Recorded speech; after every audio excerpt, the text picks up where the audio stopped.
Hi, நம்ம இந்த வருஷத்தில் முதலாம் மாசத்துல கடைசி நாள்ல இருக்கோம். ஆண்டவர் எனக்கு கொடுத்த ஒரு வாக்குத்தத்த வசனத்தை உங்ககிட்ட ஷேர் பண்ணிக்கலாம்னு நான் விரும்புறேன். என்ன வாக்குத்தத்தம் தெரியுமா? கர்த்தர் எனக்கு கொடுத்தாரு. சங்கீதம் 91ல 15ஆம் வசனத்தை கர்த்தர் எனக்கு கொடுத்தாரு. என்ன வசனம் தெரியுமா? நீ என்னை நோக்கி கூப்பிடு, நான் உனக்கு மறு உத்தரவு உனக்கு அளித்து, ஆபத்து நேரத்திலே நான் அவனோடைய தங்கி அவனை விடுவித்து அவனை கனம் பண்ணுவேன். என்ன மாதிரி ஒரு வசனம் பார்த்தீங்களா?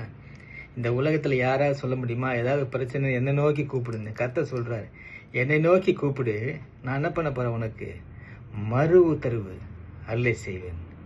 இந்த காலத்தில் யாருக்காவது நம்ம உதவின்னு சொல்லி ஃபோன் பண்ணால் கூட என்ன பண்ணுவாங்க? உடனே இப்போல்லாம் ஈஸியாக மெசேஜ் வருது, I call you later, I am busy அப்படின்னு போட்டுருவாங்க. ஆனால் கர்த்தர் அப்படி இல்லை.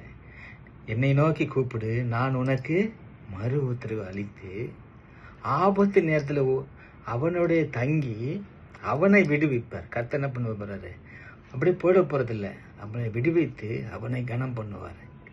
பைபிளில் ஆதி ஆகமத்தில் ஆபேல் அப்படின்னு ஒருத்தர் இருக்காரு. ஆபேலோட ரத்தம் கர்த்தரை நோக்கி கூப்பிட்டுச்சான். கர்த்தரை நோக்கி கூப்பிட்ட உடனே, என்னை நோக்கி கூப்பிடுன்னு சொன்ன மாதிரி ஆபேலோட ரத்தம் கர்த்தரை நோக்கி கூப்பிட்ட உடனே கர்த்தர் அப்படியே விடல. என்ன பண்ணாரு? பரலோகத்தில் வீட்டு இருக்கிற ஒரு பூமிக்கு வந்தார். அல்லேலூயா. நீ பாருங்க, எந்த பிரச்சனையா இருந்தாலும் நீ கர்த்தரை நோக்கி கூப்பிட்டீங்கன்னா அவர் என்ன பண்ணுவாரு? அவர் உன்னை கனம் பண்ணுவார். என்னை நோக்கி கூப்பிடு, நான் என்ன பண்ண போறேன்? உனக்கு மறு உத்தரவு அளித்து என்ன பண்ண போறேன்? உன் பிரச்சனையில கர்த்தர் என்ன பண்ண போறார்? உன்னை விடுவித்து அங்கேயே தங்கி கர்த்தர் உன்னை விடுவிக்கிறது மாத்திரம் இல்லைங்க. பரலோகத்திலிருந்து பூமியில வந்து தேவன் விடுவிச்சு வைக்கிற மாத்திரம் இல்ல, அங்கிருந்து என்ன பண்ண போறாரு? உங்களை கனம் பண்ண போறாரு. உங்களை யார் யார் கிண்டல் பண்ணி கேலி செஞ்சாங்களோ அவங்க முன்னாடி கர்த்தர் உங்களை வாழ வைப்பார். விசுவாசிக்கிறீங்களா? இந்த வசனத்தை பிடிச்சிங்க. நீங்க வேற எதுக்கோ பண்றீங்க ஜெபம், இந்த வசனத்தை சொல்லி ஜெபம் பண்ணுங்க.